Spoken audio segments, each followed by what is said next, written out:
De Jong and Ronaldo dominating the headlines as far as Manchester United are concerned in transfer terms. What is the very latest? I mean, try and put your Manchester United bias to one side. He couldn't. I listened to him yesterday and he couldn't. I know. He said he was a nobody when he came from Sporting He Lisbon. owes it all to United because he was a nobody, and who knows where his career would have gone. Or something, maybe I'm just adding words there, but it was something along those lines. He should be loyal to them. I mean, as if they've done him a massive favour in his career. If it wasn't for United, he wouldn't have been the world-class player. Because it was nothing before. I think what I was doing was shooting down the narrative that he wouldn't have joined Manchester City. If Pep Guardiola wanted him at the Etihad last summer, he would be a Manchester City player. No doubt about that. I don't think he'll leave because I just don't see a team out there who are going to pay him anywhere near what he earns at Old Trafford. By all accounts, he's been offered to Bayern Munich. They're not interested. He's been offered to PSG. They're not keen either. What about Chelsea? Chelsea? Can we see that? Yeah. You think that'll happen? Well, both of us think that they need to make a statement. Yes. Chelsea do. And the idea of them having someone as well known as Cristiano Ronaldo for the ego of the new owner, really, more than anything else. I think that would be sort of, again, almost what United have done over the last 4 or 5 years. You can see that happening. When I'm talking about making a statement, I don't necessarily mean, look at this big star we've got, because I don't think that's the right thing to do. But you've got a guy who was still, was it 18 Premier League goals last season? 24, I think, in all competitions. Yeah. You've got a guy who still knows how to stick the ball in the back of the net, and that's something which Chelsea have been looking for. Will he work hard enough for Thomas Tuchel? I understand what you're saying about Todd Bowley wants a statement signing, but they've signed players the manager doesn't necessarily want in the not-too-distant past. Didn't work out particularly well. Well, we shall see on that one. I think he still would have wanted Lukaku, but it just didn't work. I don't think it's necessarily a done deal that he'll stay at Manchester United. Very difficult to stay at Manchester United after saying that or allowing that to come out yesterday. What's happened with Frankie de Jong? Because this is a huge story if Manchester United don't get that one over the line. This is a circus, isn't it? I'm actually bored of talking about Frankie de Jong now. I feel like every time I've been on air for about the last 6-7 weeks, I've talked about Frankie de Jong.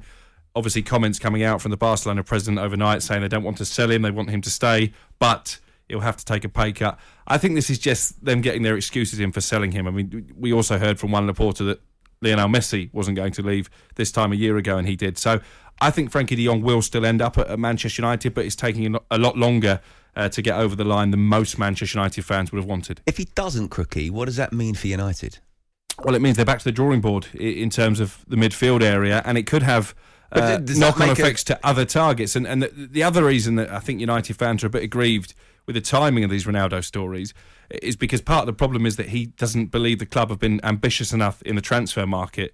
They're right on the line now of getting maybe 3 or 4 signings through the entrance door. And if Cristiano Ronaldo suddenly comes out and says, well, I might not be there, what message does that send to the likes of De Jong, Christian Eriksen maybe as well, who's waiting to see what they do in the window before committing his future? Chelsea stepping up their pursuit of De Ligt? Yeah, looks like that one might happen. We know of several defensive targets for Chelsea because, of course, they've lost Rudiger, they've lost Christensen, which you'll tell us, Sam, isn't a massive loss at all. But Christensen, I agree. But they need bodies, and I think De Ligt is somebody that Thomas Tuchel is keen to bring to the Premier League. I think De Ligt is keen to come and play for Tuchel as well. £70 million is the fee that's being debated over in Italy. There was talk of a possible swap deal involving Timo Werner. They don't seem too keen on that, but I think De Ligt at the moment is a likely arrival at Stamford Bridge, probably more so than Nathan Ake. They've also looked at maybe bringing back, we know they're going to sign Raheem Sterling. I think that will happen, but when it comes to Ake, I think the type of money that Manchester City want, Chelsea just see it as a little bit rich for them at this moment in time. Quick word on Fulham and Palace.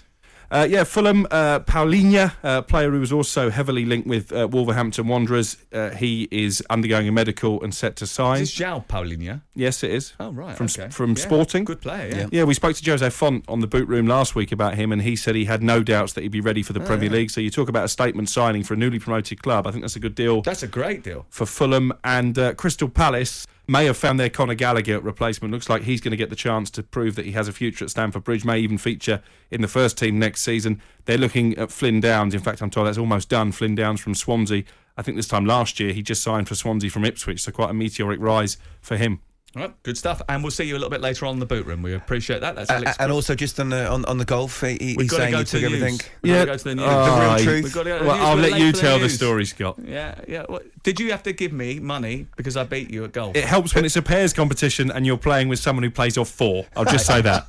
I contributed a lot of points, is all I'm going to say.